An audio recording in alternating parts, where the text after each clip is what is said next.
এই দেখো, এই ধানগুলো দেখো, মানে পুরো পুরো শুয়ে গেছে, সে পুরো নষ্ট। আর আমাদের জমির ধান দেখাচ্ছি,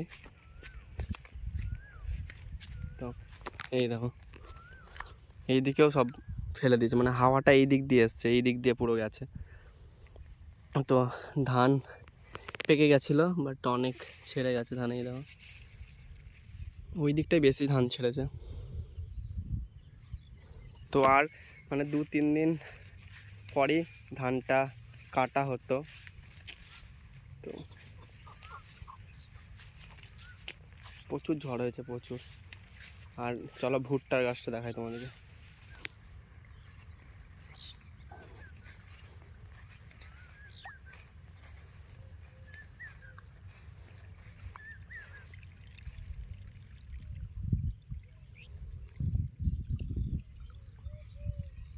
ধানের শীষগুলো দেখো কি হয়েছে, সব ধান ছেড়ে গেছে, আর শীষ পুরো ভেঙে গেছে। আর এর কালার জোর পাবে না আর কিচ্ছু। এই